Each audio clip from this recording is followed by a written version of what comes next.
What's going on, everybody? Welcome back to Honor the Land, coming off of a tough 33-17 loss against the Dallas Cowboys this past Sunday.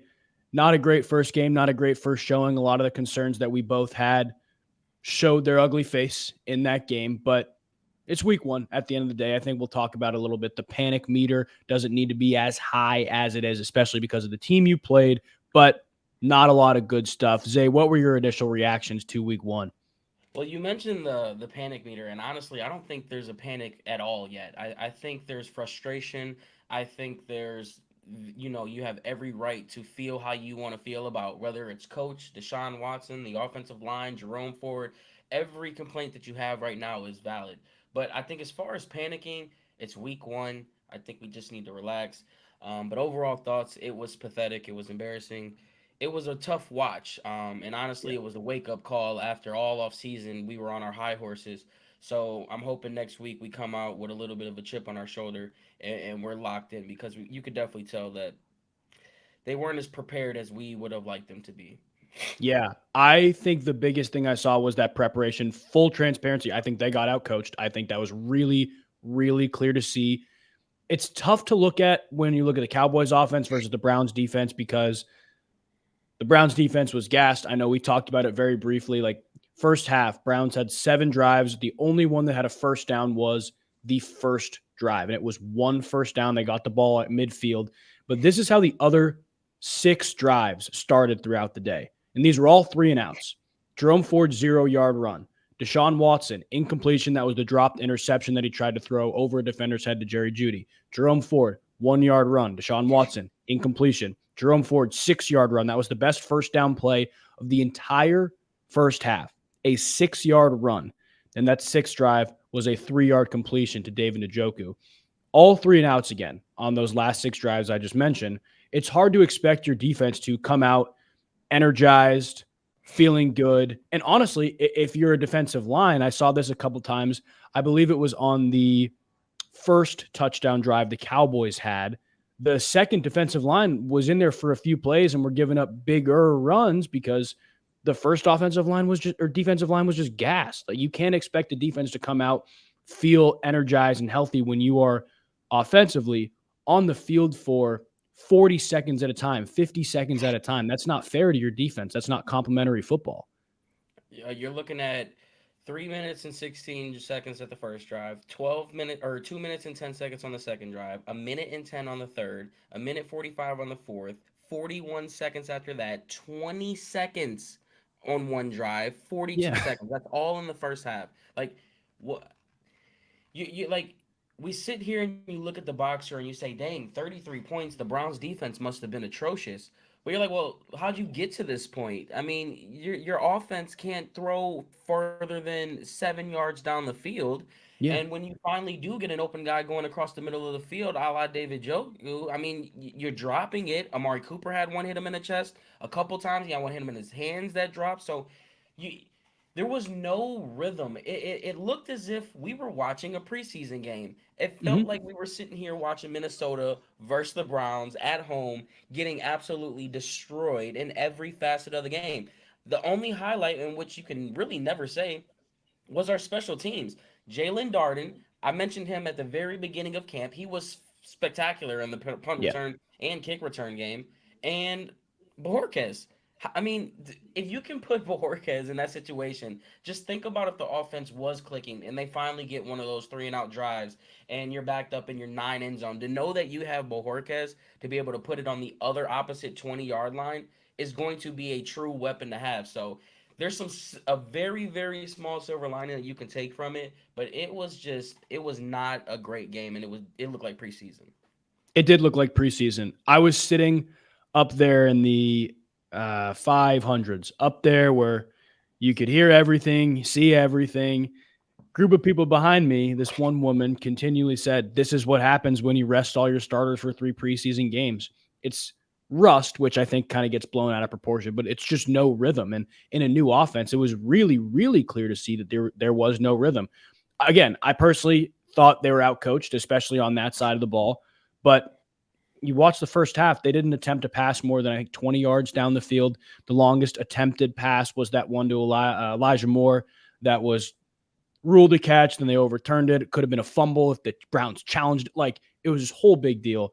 Didn't throw the ball down the field. And when they did, Deshaun Watson was just airmailing it. Like, there was a one-on-one they had with Jerry Jeudy. And if you're Deshaun Watson, that's awesome. Go take your shot. You like your matchup, go take your shot. We talked about that in the pregame show. He threw it 10 yards out of bounds. Like, you got to give your receiver a chance. It's not all Deshaun Watson's fault, and we can talk a little bit more about that, but he definitely didn't do them any favors. You mentioned silver linings. I do think there is a decent silver lining when you look at the Browns defense against this Cowboys offense, because the run defense looked good, and it was pretty clear to see that beyond just the defensive line, now the front seven, like I thought Hicks played solid. They're still the stout unit that they were last year. And assuming everybody stays healthy, they can still move people up front. It's going to be really hard to run on them.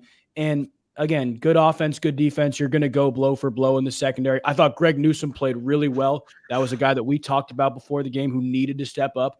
I thought he did. That the first touchdown, to Brandon Cooks, the concept, I don't even know how many times I said it on social media this week. It was coming when they got in the high red zone. It came and they scored. Miscommunication. I want everybody who's listening right now, check out the little tweet I put out. Very clearly, Juan Thornhill checks the coverage. Greg Newsome checks the coverage, looks over at Martin Emerson. You don't know if he got the check, but it doesn't seem like he did, because very clearly Juan Thornhill was waiting for help over the top. Martin Emerson bit down on that little 5-yard in on the outside, and touchdown happens. It wasn't man coverage. I know a lot of people saw Juan Thornhill as the closest defender just get completely blown by, and they think it's him. It wasn't him. But regardless, those are the types of mistakes that make or break a game. You can't have week one. But I do think the defense played well. And obviously you have 7 points coming off of a punt return. You had another field goal that came off of a Deshaun Watson pick. Like, it's not all on the defense. Realistically, full in-game flow would have been, 23 points against a good offense. Obviously, you want less than that, but it's not like it's the end of the world. I think the defense was fine. I think you watch them this coming week go into Jacksonville. I would expect them to let up less than 33 points, that's for sure. But even that 23 number, I would not surprise me if they held them to under 20. I cannot wait to see this week. One thing I like to say in recent history, but I have to do a specific timeline for the people, because they'd be like, in recent history, the Browns haven't done anything. But anyway, that's besides the point. In the Andrew Berry, Kevin Stefanski era, they have responded very, very, very well whenever situations like this have happened, whether it be a blowout, the back-to-back stretch on the road, whenever there has been like an extreme amount of, and it's crazy to even call this extreme amount of adversity week one, but whenever they face some type of adversity, they have always responded super well. So I know this week coming out, they're not going to take it lightly. They're going to come out here. The defense is going to be flying around. Yep. It's really going to be banking on this offense and what exactly are they going to do, because I think we understand and know exactly what this defense is going to do. But you mentioned Greg Newsome. And I mean, when I seen him lined up in the slot the first time, I was a little nervous. The second time, I was even a little bit more nervous. But we're talking about, he had it two that I can think of off the top of my head, where if he's not playing that coverage, CeeDee Lamb makes the catch and it results in a first down. Yeah. That's huge. Like, and especially coming off of the hamstring surgery, it was great to see Greg Newsome, because we know he would be another thorn that people would be trying to put up our butts right now, talking about, oh, he gave up so much to CD. And Martin Emerson, he actually was asked about the miscommunication thing, and that's exactly what he said. He just said, miscommunication, it'll get fixed, and basically kind of moved on from it. But it was definitely not on Juan Thornhill, and like you said, wasn't single coverage, because when you look at it, it looked exactly like that. But it was, as a whole, it was just a good old fashioned team ass whooping, bro. Like, there was nothing else that you can say about it. They handled the business, and they came in here and they punched us in the mouth and didn't stop. Yeah. And I think you look at the secondary, especially with the safety play the Browns had yesterday, and you think maybe it's a cause for concern, but at the same time, you have to take everything with a grain of salt defensively because of the situations they were continually put in. Shorter fields, not a lot of time on the bench, like multiple drives under a minute for your offense, and then asking your elite defense to go back out there. I don't care how loud the crowd is. I don't care how good your home field advantage is. That is never going to work. Never going to work. Like, look at that. Like, you go field goal touchdown. Browns go punt, Dallas goes punt. Browns go punt, Dallas goes punt. Browns go punt, then Dallas goes touchdown again. But your defense gave you back-to-back punts. Yeah. 8-play 31 drive that took up 335 and a 3-play 2-yard drive that took 2 minutes. So your defense gave you an opportunity early. And then when you go up 14-3 with the best offense arguably in the league, you think they're not going to start taking more shots and opening Yeah. up this offense. It's a recipe for you to get blown out, which is what we saw. It's frustrating that people just look at that and they look at the box score and they just run with it. Yep. Yeah, it's important not to do that, especially when you talk about miscommunication on a touchdown and Deshaun Watson. Let's talk about for a little bit. I think we can agree it wasn't great. I think we can agree a good amount of the blame, especially offensively, needs to be placed on him. But I have seen a lot of people on ESPN, people on Twitter, people on Instagram saying you need to bench this guy. It is week one. It is week one. Wait, is it week Everybody's what? got to take a deep Is it week breath. 10? Is it week It, like 10 or 1? exactly. It's insane to me. And I'm not defending his play. And I think when we talk a little bit about it, like I was extremely critical of him, especially yesterday. Like it was bad. Nothing looked in rhythm. Nothing looked accurate. Missing throws. Granted, there were a couple drops, but missing throws that you can't miss. And like I joke about Daniel Jones because I have to watch that every Sunday too. Like I joke about that. There was minimal difference from those two yesterday. I'm going to be 100% honest with you. Browns fans will hate to hear that, but it's the truth. Minimal difference between those two. Missed passes. You're not benching this guy. It's pretty insane to me, at least in week one, that you're calling for the head of somebody who really wasn't giving a huge opportunity to throw the ball down the field. Granted, when he was, he didn't make the most of it, and provides a dynamic aspect on the ground that not a lot of other quarterbacks do. And honestly, not a lot of quarterbacks on your roster do. And as he gets more comfortable in the new scheme, again, it's a new offense. I think it will improve. It's hard not to expect it to improve. It's such a low standard to set at the beginning of the year, too. We got to take a deep breath. And again, I'm not defending Deshaun Watson's play. It was so clear to see that he was not only the inferior quarterback, but not good yesterday. Not good enough, not good, period. But we got to take a deep breath here. We got to relax a little bit here, right? Oh, it's like he said, you don't want to look your best week 1. You want to look your best week 17. But I know, to be fair, you got to look good week 2. I don't need you to look Yeah. elite, but I need you to look good because average isn't gonna cut it. There you look average. You've been average your whole time you've been here at best. So I need you to come out and look good week 2. That's number one. But I want to touch on this real quick before I forget about it. The "We Want Flacco" chants have got to stop. Yeah. Second and third quarter chanting for "We Want Flacco." You mentioned Orlovsky. I seen him. I respect Orlovsky's opinion a lot more than Yeah, me a too. lot of other people's. And when Mhm. I seen that video clip talking about Kevin Stefanski should seriously consider benching him, I kind of was like, wow, seeing this from Orlovsky has a little bit more merit to that. But here's what I'll say to that.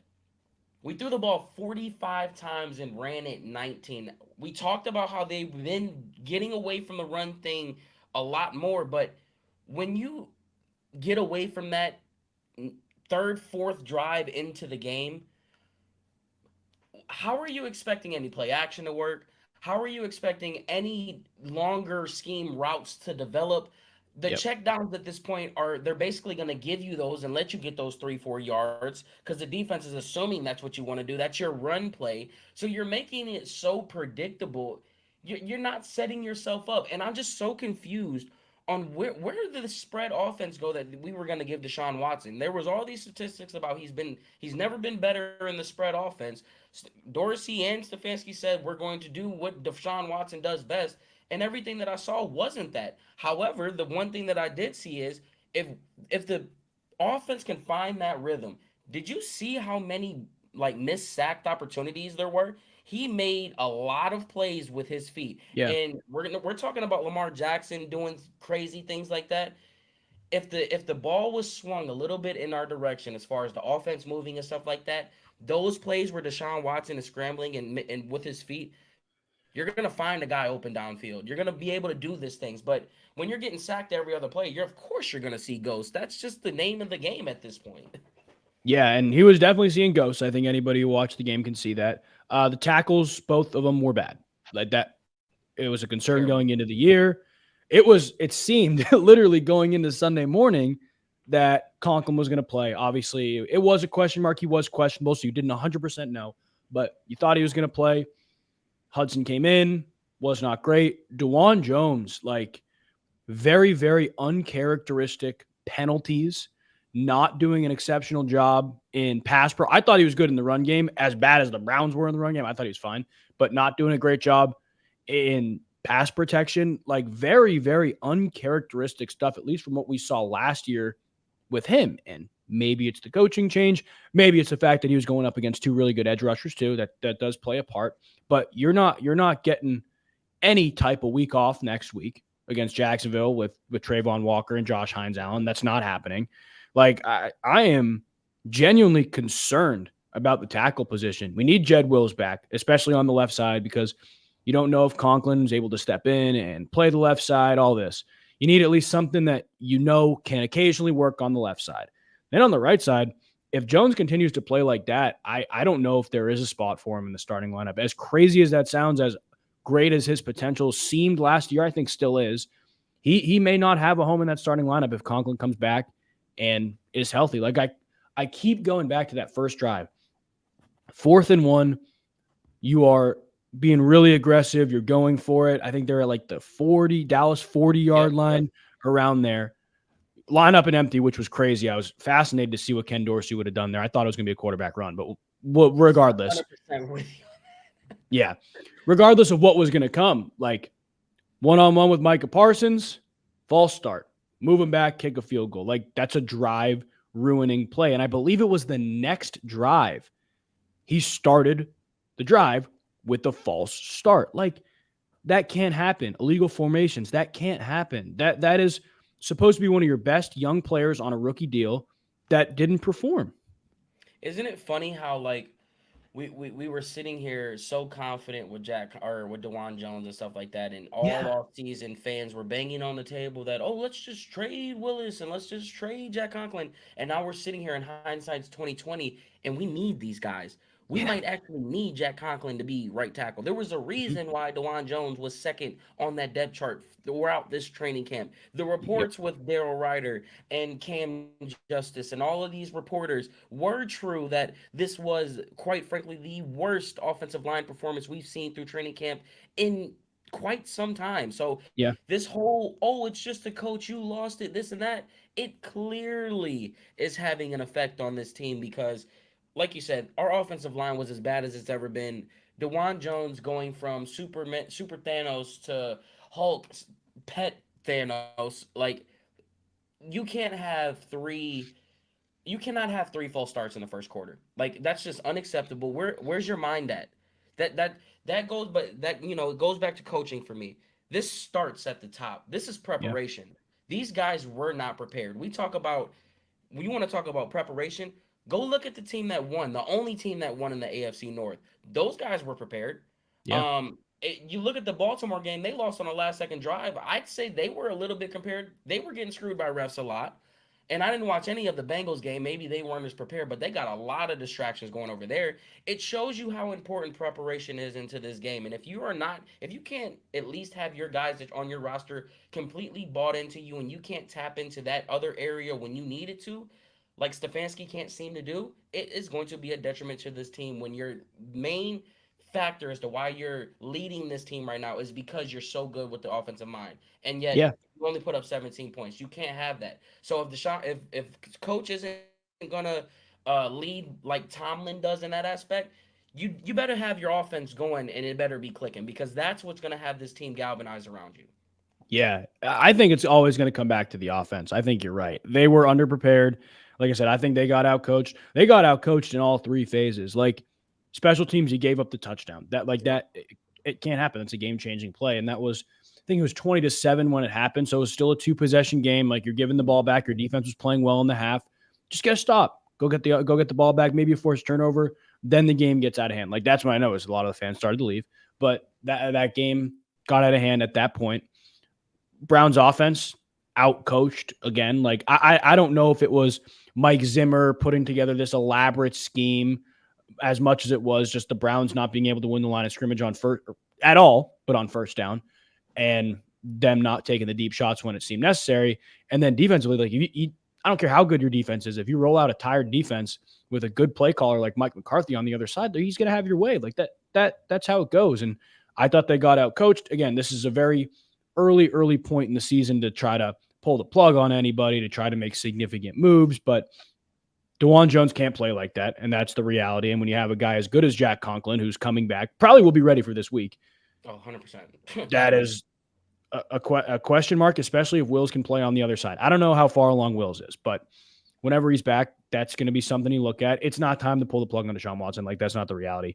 I But do want to give credit real quick before we get off this. That defensive. You mentioned their defensive line, and I don't know if it was some scheme that they had, but man, they were sending some fake blitz packages, and they were where they were just sending four, and the four didn't just come at you at an angle. It's like yeah, Minka was gonna go left, and next thing you know, he's free up the middle of this. It yeah, was a great. It was just a great design. Like, you got to give credit where credit is due, and they took advantage of this weak offensive line. Like, it was. yeah. It was almost a clinic from the Dallas Cowboys, honestly. Yeah, and I was really skeptical about it going in. I said it a couple times, like, it's not easy to replace a defensive coordinator like Dan Quinn, even if your roster's really talented. Another guy, like I'll give credit to also, beyond just the interception, Trayvon Diggs was unbelievable. Like, he was disguising things in different ways, making life really, really difficult for Deshaun Watson pre-snap. Like, we talked about it. They didn't play as much man coverage as we thought they would. And even if they did, don't know how much it would have worked for the Browns. But he was a nightmare to look at on that side of the field. He took away a side of the field, and that's what elite corners do. So I do think Diggs played great, but I'm with you. Like, that, the offensive line for the Cleveland Browns, even the interior guys, like, it wasn't as good as you expected it to be. And on the outside, at least with that Dallas defensive line, it's no slouch. Like, Micah Parsons is one of the best players in the world. DeMarcus Lawrence is very good too. You got to figure out a way to be better. And now, as you look at the depth of this team beyond the offensive line, there are some questions with injuries. Like, David Njoku is believed to have a high ankle sprain. We don't fully know the extent of it just yet, but if that's the case, he's going to be out for a little bit. It is not going to be there you go, a couple minutes ago, week to week. It is not going to be a 1 week thing. Like, he's going to be out a few weeks. If I had to guess, probably a few. We're talking about David Njoku, and who enjoys pain. Yeah, I think the high ankle sprain injury with him is a little bit different because high ankle sprains are 4 weeks minimum. Like, we're yeah, talking about, I've had high ankle sprains. I'm sure you've had high ankle sprains. Those things linger. It's more of a yeah, ligament than it is any bone structural thing. So, yep. but we are talking about David Njoku, and week to week sounds good. I bet you he'll tape it up and strap it up, knowing him. Yeah, I would be shocked if we saw him Sunday. But No, not this week for sure. I don't think we'll see him this week. yeah, and another thing, I this was like my huge worry throughout the offseason, and it was totally like a worst case scenario thinking, where I was like, oh, what if Njoku gets hurt? There is no tight end depth. The Browns are like, I don't know what they do now. Like, Jordan Akins will be the one, and serviceable, sure. What do you do outside of that? Like, you bring somebody up from the P squad, you try to sign somebody, because they came out with a lot of two tight end stuff yesterday. As wild as it was for how much they passed the ball, and the fact that you have Elijah Moore as your third receiver, Cedric Tillman as your fourth receiver, a lot more two tight end stuff than I thought. And especially when they ran the ball, it wasn't very good. So I'm really curious to see now, what are they going to do? Are they going to have to adapt a little bit? Just watching a little bit of what Miami did last week. We don't need to get fully into that matchup against Jacksonville, but they have the speed guys, and they really stretched Jacksonville downfield. So it wouldn't surprise me if we saw less two tight end stuff, but they really stretched Jacksonville down the field. I think that's an area that the Browns could exploit, even though we said that coming into this week and they didn't even try. I don't know. I am worried about the tight end situation, especially depth-wise. What are they going to do? I'm trying to look and see if there's some free agent things. I mean, knowing the Browns and how they like to operate, more than likely they go in house. I don't Yeah. know what's on their practice squad right now, but didn't they sign a guy from Tennessee recently, or that right before the season, or I don't know if it was from Tennessee, but I know they signed somebody to the practice squad as a tight end. So Let's see more what than they got. likely they probably go in house. I don't expect them to do anything like drastic, talking about a trade or anything like that. For the simple fact that this is week to week, it's not like Ninjoku's going to miss an extended period of time. So they want to throw. They want to have four receivers out there.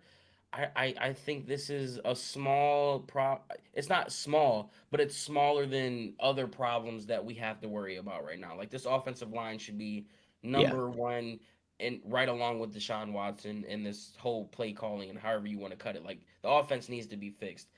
So in house is my guess.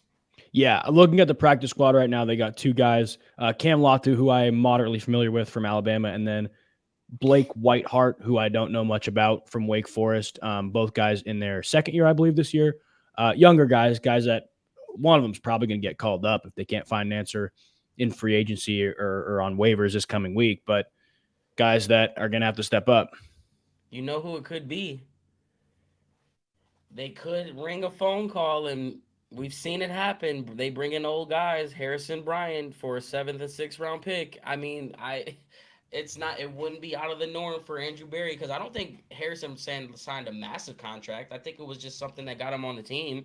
And I mean, I could very easily see them bringing back a former Cleveland Brown.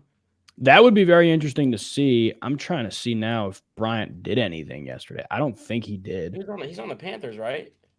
I believe it is the Raiders. I'm going to look real quick. It's either the Raiders or the Yeah, it is the Raiders. Patriots. Yeah, Raiders, yeah. nothing. Zero receptions, zero nothing. Zeros across the board. Yeah. Let's They see. I'm got going to four see if he tight ends even right now. played any snaps. I don't know if he did. I'll check that real quick too. But that's a good point. So he played 4 snaps yesterday, just 4. No routes ran or no catches or no targets. But yeah, I mean that's a really good point. You can bring in an old guy, you can bring in somebody off free agency, waiver wire, whatever it may be. But I think you're right. I think it's definitely a lesser problem as you walk into week 2 against the Jacksonville Jaguars, which again played the Miami Dolphins tough. I think borderline playoff team, defensive line. We'll get into it a little bit later on in the week, but very good defensive line. I mean, Trayvon Walker had 2 sacks yesterday. But we'll close the episode with this question. I'll ask you, going into this week, not just the Jacksonville game, but like this week, practice preparation, what are the 3 most important areas the Browns need to improve in? Coaching, Mm, Watson, line. However you want to cut it, your coaches have to get a message across. And not only do yeah, they have to get the message across, you have to make sure that they understand the message and embrace this message. Deshaun Watson has got to be better. Now, you can pick him apart. Maybe he had a couple good, he definitely had maybe one or two good throws, but there's no explanation. You have to be better. And not just average, you got to be good. And then the offensive line, figure it out. Like, yeah, Jed Wills, bro, you got your leverage back. You're gonna get a contract if you come out here and perform. Like all you got to do is come out here and do your job. You're gonna get paid regardless. Like it's that easy at this point. Jack Conklin, I think, is gonna come out, and I yeah. do think that that will help tremendously. We're talking about an All-Pro tackle at one point, so Yep. figure it out. And we don't look like we did yesterday because it'll be a long season if it is. If you had to rank those 3, what would you put 1, 2, and 3? 1 being the most important. I think you can cut it. I think it starts with the coaching. Like Okay. it's hard to say make it number one. I think it's a superficial one. It's one that I think it means the most because if this team starts to not buy into what these coaches have to say, a la Kevin Stefanski, I don't think the people are losing faith in Schwartz. But if people don't buy into what Dorsey and Stefanski are dishing out, and they see that this offense isn't moving when Joe Flacco had this thing humming, you're gonna lose this offense faster than you can grasp it back together. So it Yeah. definitely, I think that would be the biggest one. But Hmm. the obvious one is Deshaun Watson. Yeah. And then I'd go line 2, and then you could put coach 3. So it, like I said, you could very easily swap them out. My real one would be coaching, Watson 2, but for the sake of the people, I'm a man of the people. We'll go Watson 1, line 2, coach 3. Watson 1, line 2, coach 3. Yep. I have the same three. I'm just trying to figure out if that's the order I think. Because I hate giving Deshaun Watson the benefit of the doubt watching how bad he played, but legitimately nothing on the offensive side of the ball did him any favors. Not one single thing. I'm going to put Watson at 3. Obviously, he needs to improve. It's super important, but he cannot be put in the best situation possible. One, if the plays aren't there, because I did not like play calling, like at all. Offensively, I didn't like it at all. But 2, the line of scrimmage, like, again, doing absolutely no favors for your offense, starting with 1-yard plays, 0-yard plays, 3-yard plays to start a drive on first down. Like, you can't get in a rhythm offensively if you're consistently behind the chain. So I'm going to go offensive line and just line of scrimmage 1. I think that's the most important thing, especially when you look at the Jaguars. Like, that's a team defensively that's pretty top heavy on their defensive line. That's where most of their talent is. So I'm going to go line of scrimmage, your offensive line 1. You got to be able to move the ball on first down, especially in the run game. Like, you're going to have to run the ball again. Can you get more than 1 yard on first down? 2, coaching/play calling. I don't think anybody's given up on Schwartz either. Like, that defense flew around yesterday. Again, put in bad situations, consistently responded. Would have liked them to be better in the red zone, but consistently responded to the situations they were put in. And then 3, Watson. But it's not like he doesn't need to improve, because if he doesn't and he looks like he did last week, there's going to be a lot more truth to the we got to bench Watson thing. It is week 1, but their leash is on him. I don't know. I think I know people are saying like the Browns should beat the Jaguars, which, full transparency, they're currently 3.5-point underdogs. So I don't know how true that is. But wow. Yeah, people saying the Browns should beat the Jaguars. But the reality with the Browns schedule is, like, after this, you got a couple games you really should win. Like, you got the Giants in week 3. They should beat them. You got the Raiders in week 4, who looked atrocious yesterday. They looked terrible yesterday. And then week 5 is Washington. Like, I think if they walk out of this 5-game stretch below 500 and Watson continues to play the way he is, I think it might be time to move. But that's so far away. That's a month away. We can't do it now. It's week 1. I'm just afraid Wednesday or Thursday is going to get here. Wednesday, is that when reports usually come out? Yeah. I'm afraid Wednesday's going to get here, and we're going to see Deshaun Watson's name on the report list. Like, I think that's my biggest fear right now. Because if that happens, you know exactly where this is going to go, and the conversations that are going to be had, and then there's going to be a distraction from week to week to week. And the first time Watson gets sacked and you see that shoulder go to the ground, or you see him get hit hard, Winston's going to come in. He'll throw for 275 and 2 touchdowns and look phenomenal, or look like the offense is humming. And then we'll be sitting here, and then the week after that, like, Watson's playing, he's cleared to go, da-da-da-da-da. And then it's just going to be – so I really pray that Deshaun Watson does not show up on this injury report, because it will be the start of a Pandora's box that they do not want to open. No, I hope that doesn't happen, because especially this week, like, if you see that, I think the first thought is not going to be who's going to play quarterback. I think the first thought is this is an excuse for Deshaun Watson's play. Like, I think that's what a lot of people are going to lean towards before you think, oh, we should have kept Flacco. We should have put Jameis in. I've been seeing way too much Baker Mayfield talk on my timeline. He looked awesome. Like, looked awesome. Great for Baker, but like, we can't do this year after year after year. Like, he's been off the Browns for what? Years, bro. You like, come on. Like, that to me, it's insane. And it's good. Like, Browns fans know everybody loves Baker. It's good seeing Baker succeed, especially when it's not even in the AFC. It's in the NFC. It's pretty much out of our hair. Like, don't even need to worry about it. They don't play Tampa this year unless they're going to play them in the Super Bowl. So, oh my goodness, imagine that. Yeah, that would be pretty special. I'm not gonna lie. Like, if the NFL scripted, that will happen in the next 5 years. But we gotta stop with that, guys. Like, come on, we gotta be better than that, right? Bro. Can we agree that it's embarrassing to go down that? That's like looking at your ex and being like, "Oh my gosh, they got a family. They living their best life. I want it back so bad, even though I wasn't the best to you, bro. I want it back." Like exactly. Isn't that what that's like? Yes, 3 years after the fact too.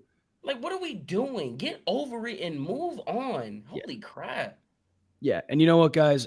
As much as it pains someone to see better quarterback play elsewhere when your quarterback is this bad, Also, keep in mind who the Tampa Bay Buccaneers played. That is, I think, the worst secondary in the NFL.